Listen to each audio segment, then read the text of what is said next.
So, first of all, I would like to congratulate Whitney, Kim, Heidi, Linda, Laura, and Melissa.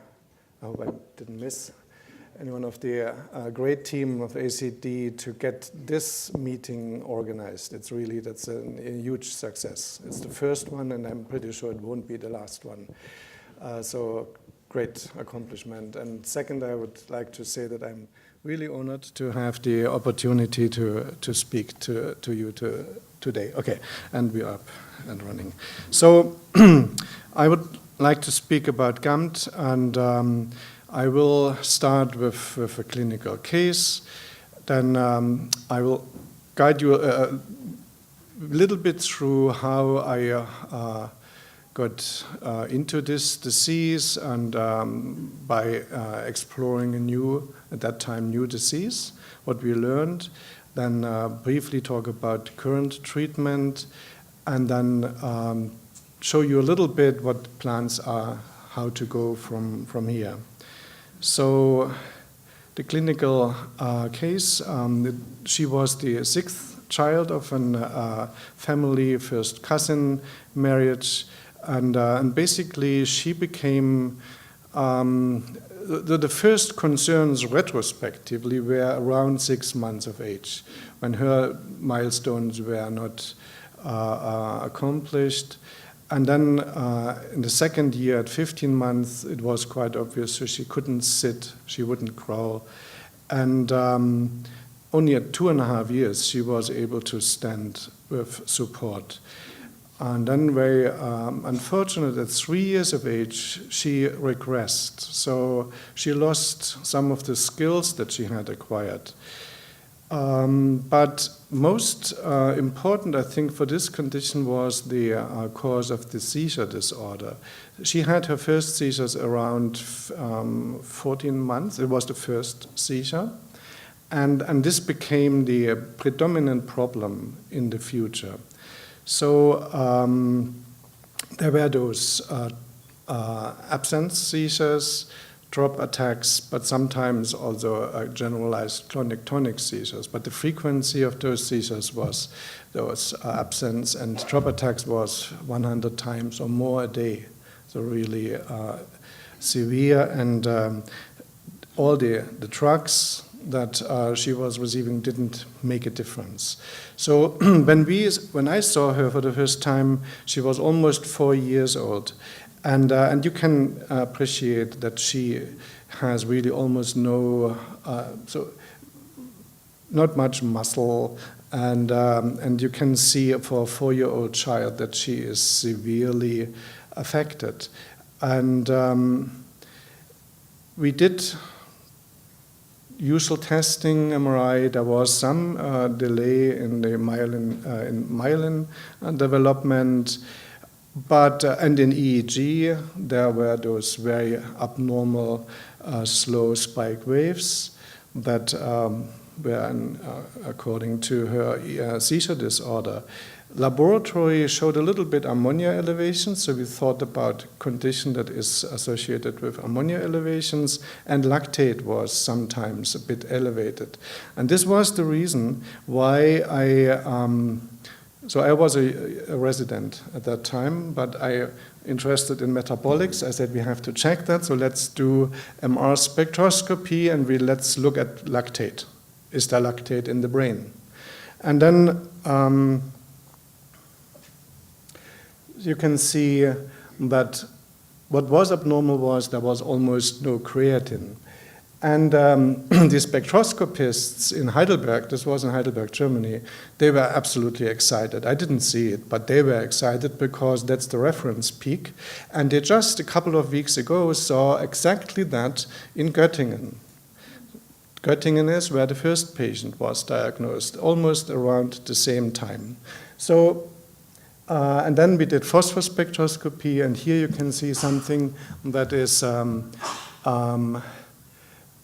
we found out only a little bit later what this is. So there is usually a large peak, and this is phosphor creatine. So that's the form that we use to transmit the energy to ATP.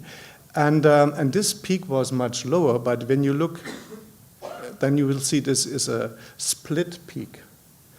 And this peak here on the right is not phosphor creatine as people thought. It is guanidinoacedophosphate. So that's the phosphorylated guanidinoacetate that obviously the muscle can use, or the creatine kinases can use phosphoguanidinoacetate instead of phosphocreatine. And then when we treated her with creatine, so we realized she has brain creatine deficiency, treated her with creatine, you can see the peak goes up a little and the split peak disappears and we have much better phosphocreatine.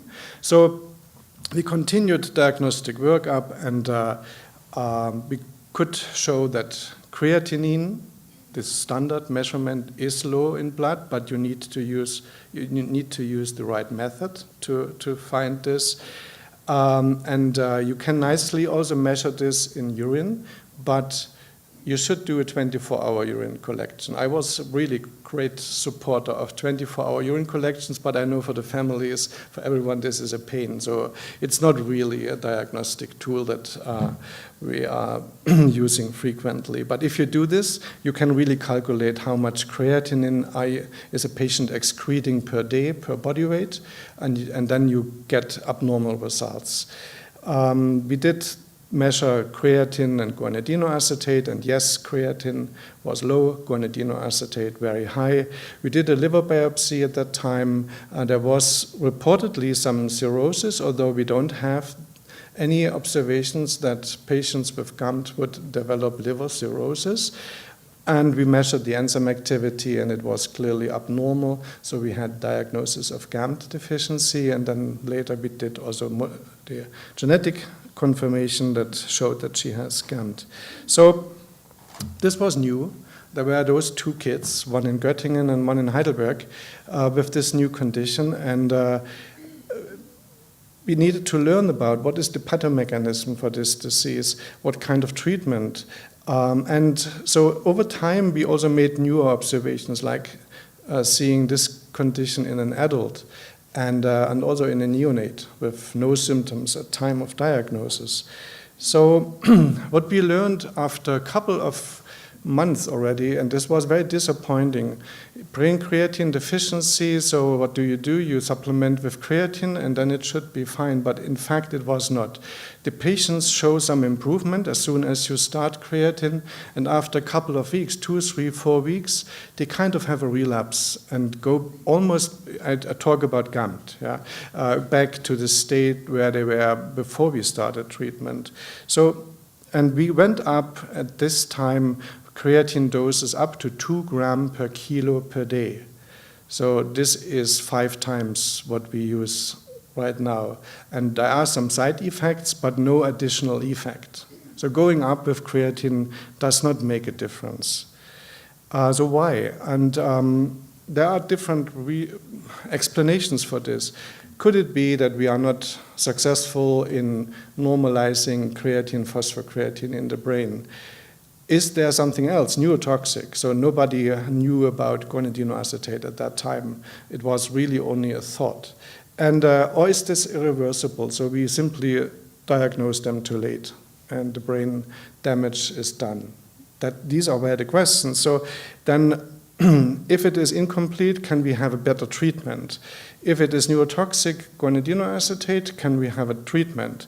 If it is irreversible, is there a way to diagnose the kids before they get symptoms and protect the brain from getting damaged? And what treatment would we do? So these were the questions. And I speculated that for this condition, GAMT, that there is not one pathomechanism, but 2. One is creatine deficiency, that's obvious, but the other is the toxicity of the build-up of guanidinoacetate that does not get converted to creatine. And if that's true, then we should have 2 different strategies together to treat those patients. One is to increase creatine, the other is to lower guanidinoacetate. So, and what we have seen with those first patients was when we checked creatine concentration in the brain after supplementing with creatine. we see an improvement pretty fast at the beginning, and then it slows down, but it doesn't go up to 100. When you follow later, you see it doesn't go above 80% or even sometimes lower.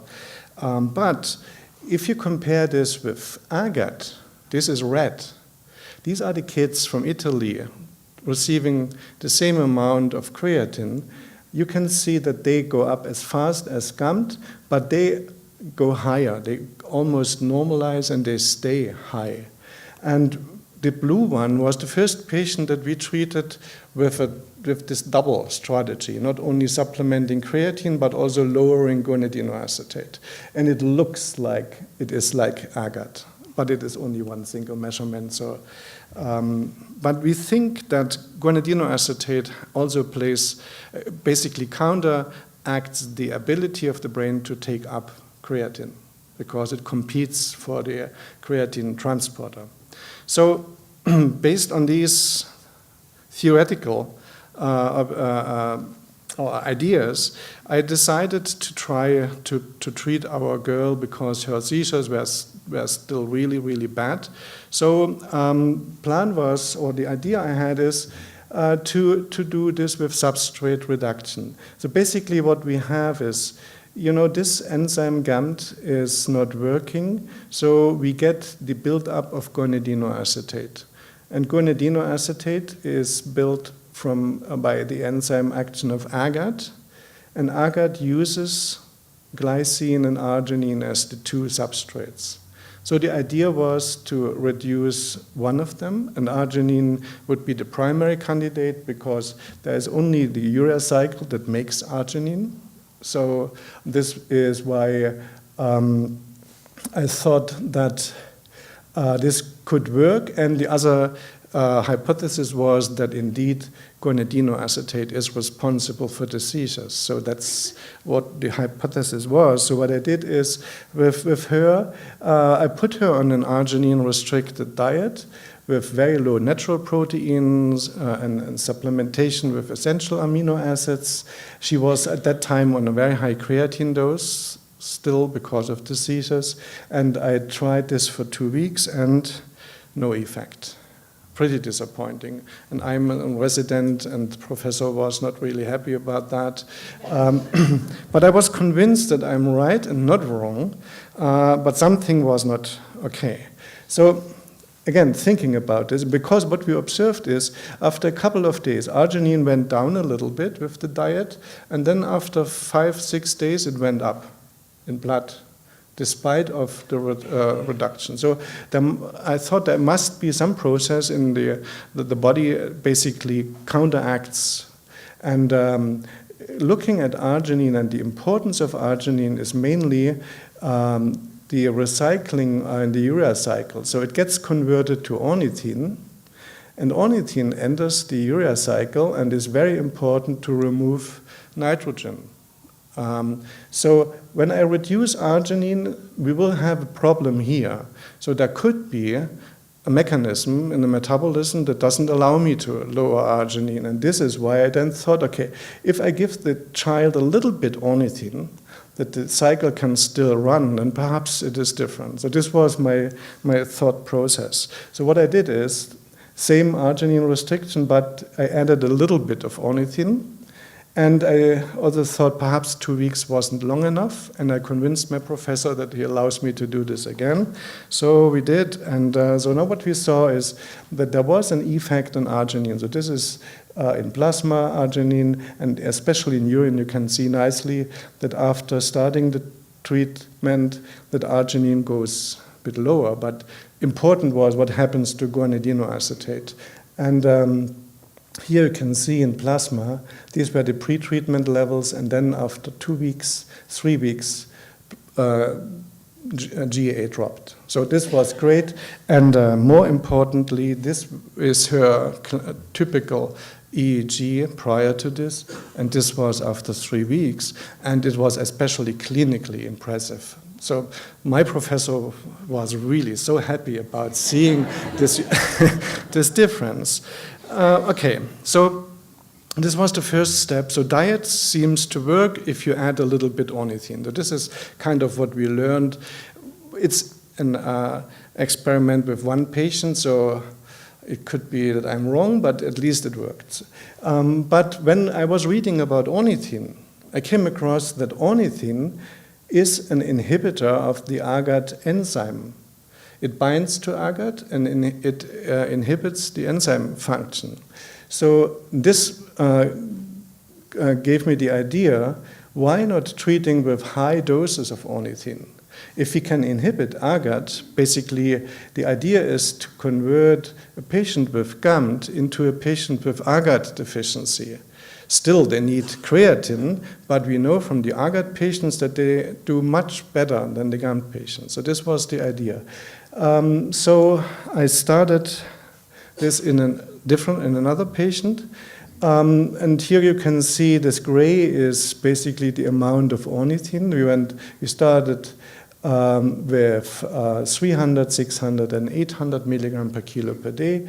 And here you can see gonadinoacetate in plasma, gonadinoacetate in urine. And after a couple of weeks on the highest dose, you see normalization in urine, and you see a nice drop of GAA in plasma. So this is how you found out that high-dose ornithine indeed works. You don't necessarily have to do a diet, but the question was, should we do diet plus high-dose ornithine? So we at least had the opportunity to measure this in 7 patients in Europe at that time. And what you can see, so this is gonadinoacetate. This is pre-treatment. This is when we treat them with creatine. And this is something that we also learned. And I showed you on this earlier figure that creatine also inhibits AGAT in a different mechanism. But only with treating with creatine, you get already a lowering of gonadinoacetate. And if you treat them in addition with diet, you get a further improvement. If you use, instead of diet, a high-dose ornithine, it gets better. And if you do all together, it looks similar, but small number size. So it looks like doing everything together is perhaps the best way to do it. So, and then during this time, we also had the opportunity to see the first adult with this condition. And I mean, this was really eye-opening for us, because you learn so much when you see what happens over time with those kids.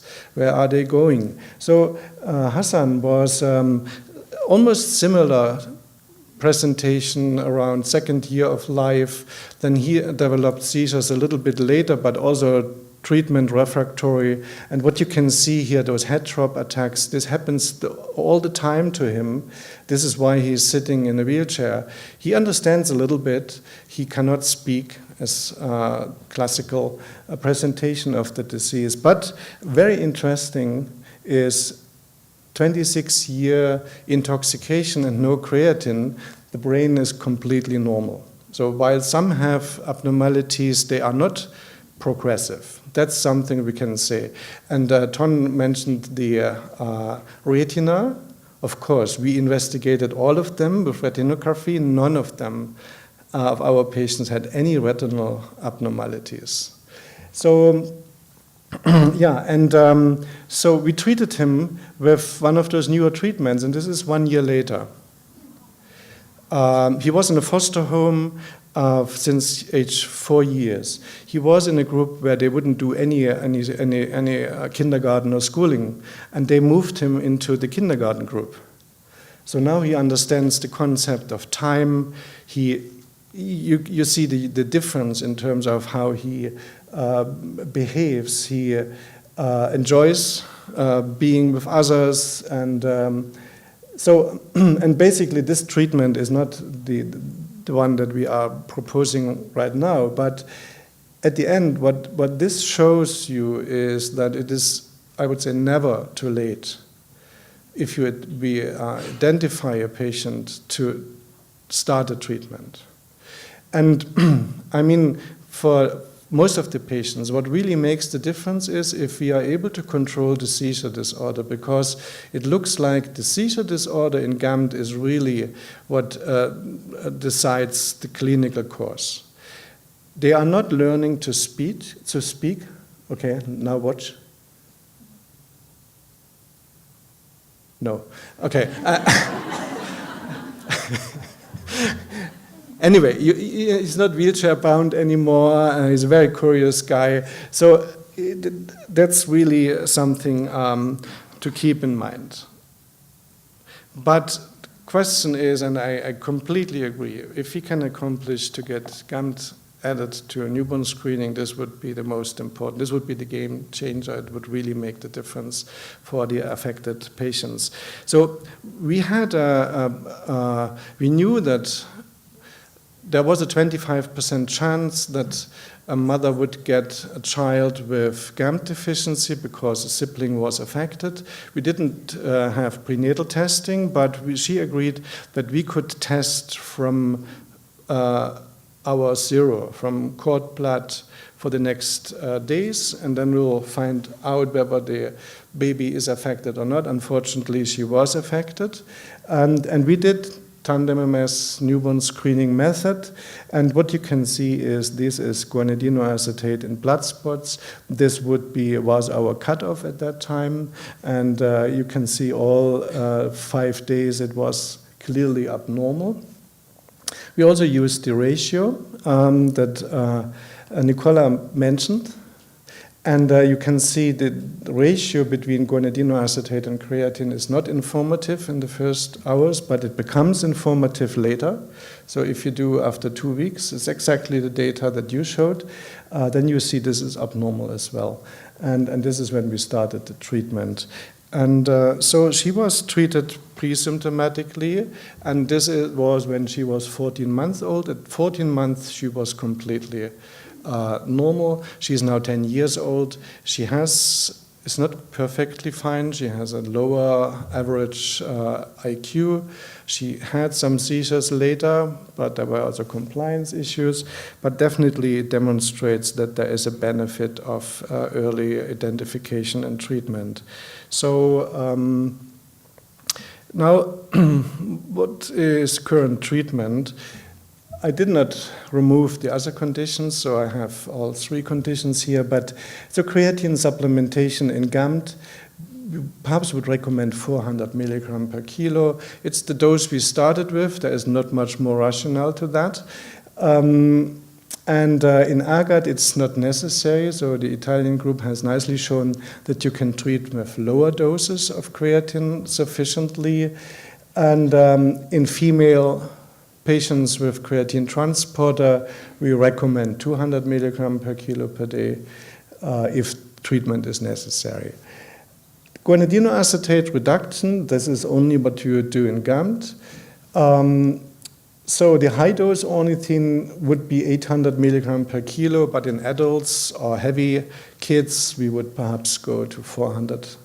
It should have the same effect. If you go lower, it doesn't have much of an effect.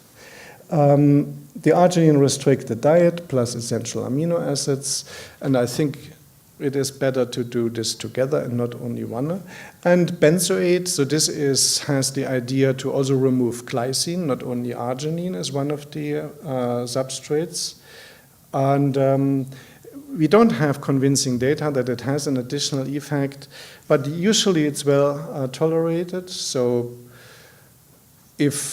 one could argue about using it or not, but if you want to maximize the treatment, you would perhaps do all of these things together. And for creatine transporter, the idea was to use the precursors because they can enter the brain, and this is not only glycine, arginine, would also be acetoadenosine methionine, but there is no convincing evidence that it makes a difference. So, okay, all good?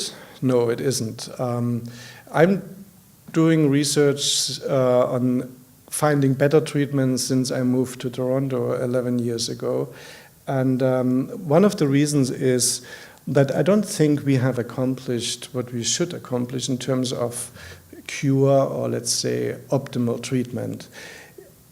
Again, this is similar, it is plasma this time, but if you look at the guanidino acetate levels in plasma, with all those treatments, they do not normalize.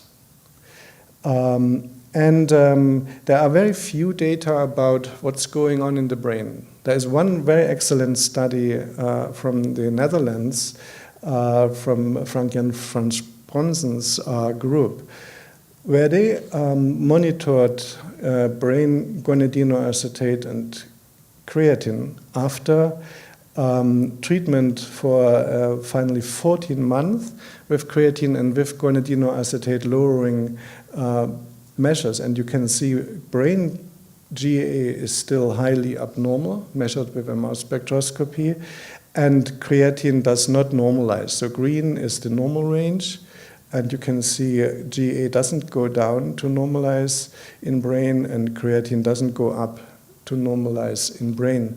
While in urine, you see a normalization of guanidinoacetate. In plasma, it remains perhaps 2 times, 3 times above normal. So,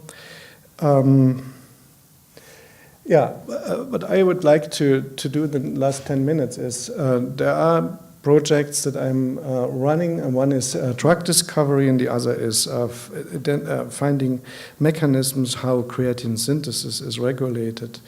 So, from the beginning, with knowing that ornithine treatment has an effect, but we cannot maximize ornithine by going higher. And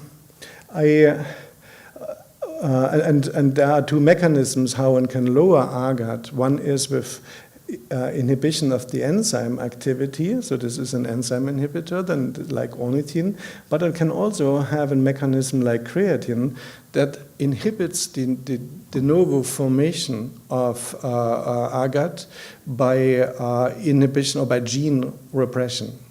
So these are 2 different classes of medications that could work. And I have set up a whole screening drug discovery pipeline in my laboratory. It starts with drug screening, and we do high content drug screening, but also we are using in silico drug screening. So you use the computer, you know how the molecule looks, and you find ideal molecules that could potentially inhibit that. When we have candidates, then we would go into cell systems, look what those hits do, whether they really work.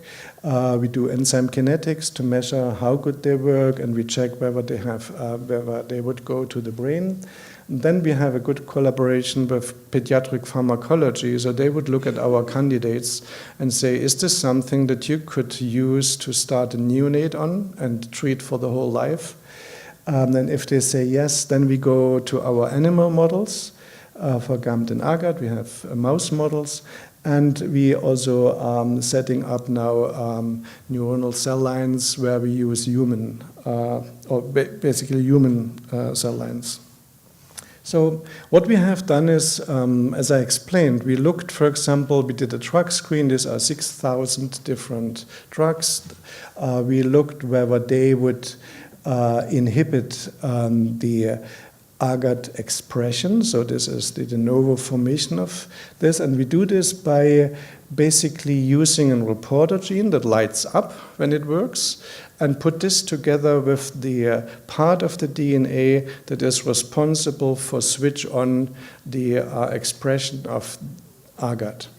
So this reporter construct was used, and then if something is very low, here this is green, these would be drug candidates that we would want to assess further.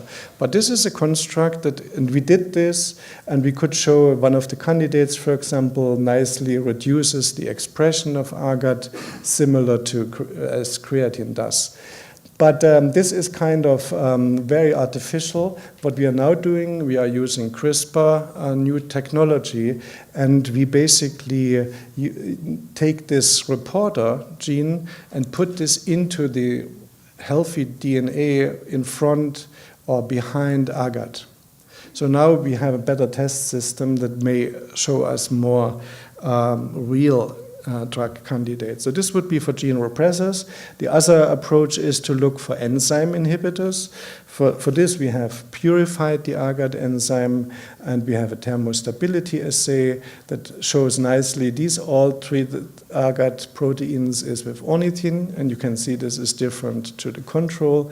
And now we can do the drug screen for enzyme inhibitors, but we also have the structure of the agar protein, and we have collaboration with an in silico screening facility.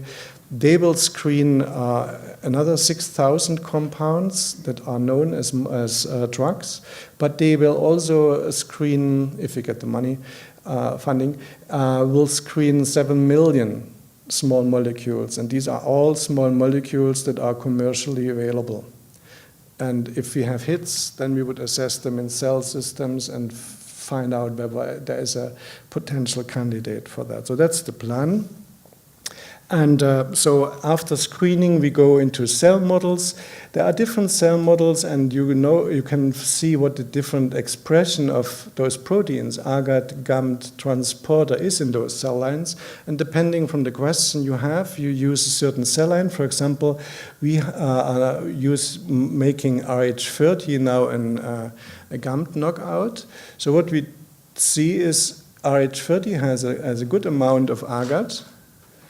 And you can see it is a lot of creatine and good amount of GA in those cells.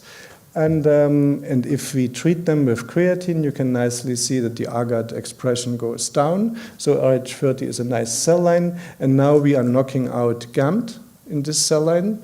And then we have a nice GAMT model. And then we can treat with our candidates and see whether we get an improvement in guanidinoate acetate, for example. So that's the cell model. And then the animal model, as demonstrated earlier today, that the animal models are not really great. So most of the symptoms we see in the patients, we cannot mimic in those animal models. There is not much. But one of the symptoms so that we have in a GAMT mouse is the seizure frequency. So this is the mutant, and then if we get a drug that works, we should see a normalization and no seizure disorder anymore. Okay, the other thing, I really go only 1 minute.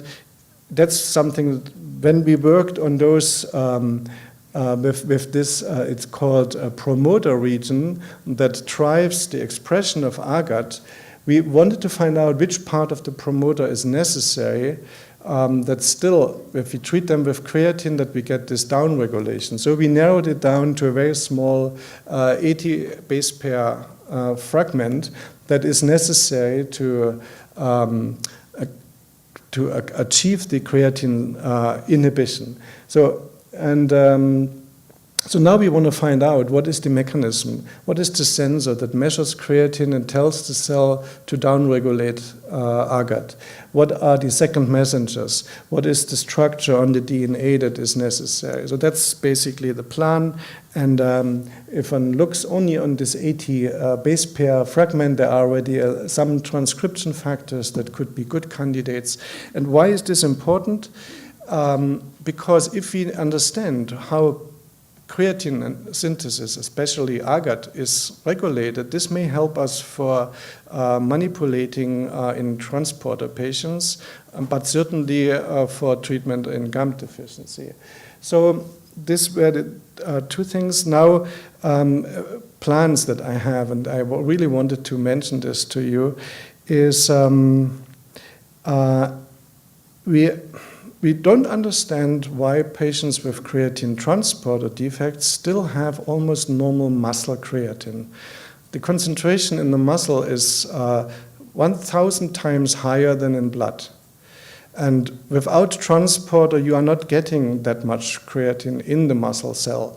On the other hand, the muscle does not obviously make much creatine. So the question is there an upregulation? Is there a different process?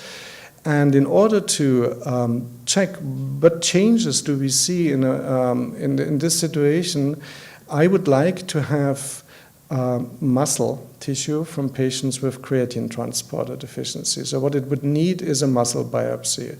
There are ways to do this nowadays that are not that invasive, but my hope was that I would get perhaps 4 muscle specimens from patients with transporter defects and compare this with control. Not only measuring creatine and enzymes, but also doing expression studies. So that's something, this is why I put my contact here.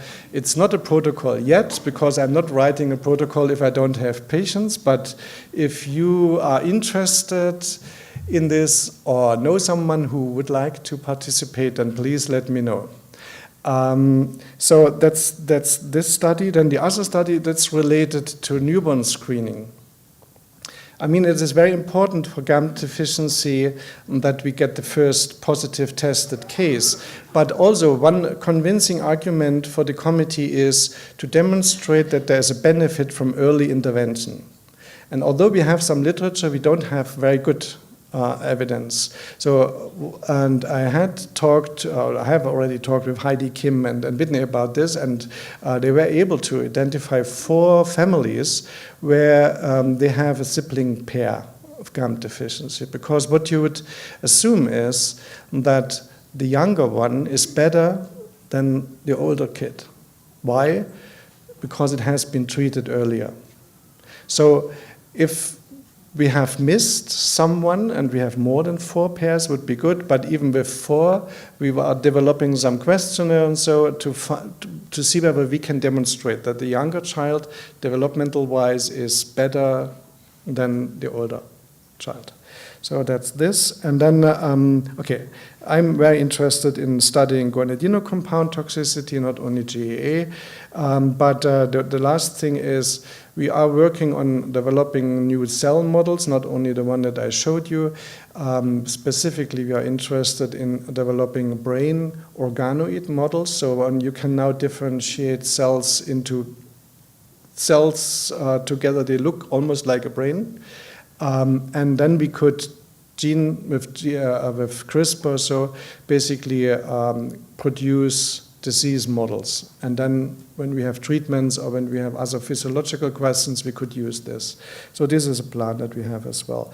And so it's a group of students and technicians that I have in my lab, but also a lot of collaborations with all over the world. And I really want to thank ACD for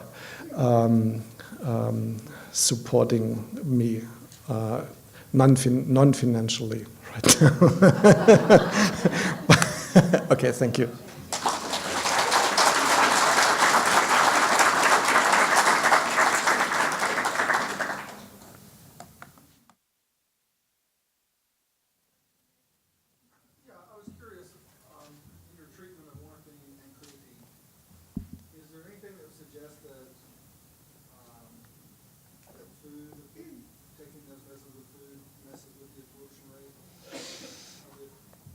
No, not much. I think absorption in the gut and so is not really a problem. It's rather the kidneys, because the excretion of some of those amino acids, they are using the same transporter. And that's perhaps something I did not mention, that because it's a different therapeutic approach that we have never looked at. You could basically enforce the excretion of some of those, like guanidino acetate, by taking some extra food. But no, absorption should not be a problem. It's pretty nicely absorbed, yeah. Mm-hmm. Is there anything that the liver has to do with any of the breakdown of the RG? My geneticist said something to me in reference that, maybe years down the road a liver transplant could help. I haven't heard anything about the liver. Yeah. Okay, I mean, the reason for this, you're a GAMT mom? Yes. So the reason why your geneticist brought up the liver is because we know that main part of production of creatine from guanidino acetate happens in the liver. This is why the idea was, so if you replace the liver, and we do this now pretty regularly with other metabolic diseases with great success. So most likely it would also provide a significant improvement, although we really don't know about the brain. That's the concern. Mm-hmm. In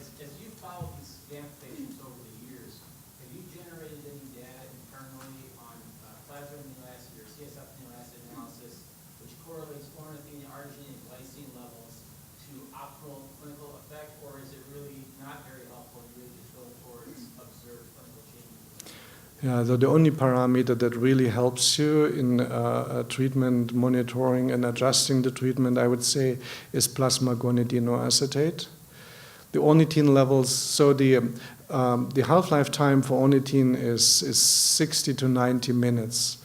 You eat ornithine, and after 2 hours you don't see nothing anymore. Arginine, we don't see any very low. We monitor arginine all the time, but you don't see below normal arginine levels. And glycine is not helpful at all, because glycine is very highly abundant. And even if you are successful with reducing glycine, you may not see this in plasma. I think if you want to quantitate this, you would perhaps measure the excretion, and you would perhaps see a lowering based on how much benzoate you are using, but it's not helpful. No. I wonder, in terms of so-called guanic acetate toxicity, how much is the intrinsic effect to the cell, or is it affecting the GABA receptor? We don't know. That's really what I want to know. And it's not GAMT that I'm using as a model, but we have a different disease, and this is arginase deficiency, where not only guanidinoacetate, but at least 4 other guanidino compounds are elevated. The patients have a little bit a different disease presentation. It's more an neuronal or neuromotor spasticity kind of picture. It looks like, so we are treating now neurons and cells that build neurites with those drugs, and I want to see whether there is an impact on the nerve tissue. The only thing we know right now is really the electrochemical effect of guanidinoacetate on GABA-A receptor mediated transmission.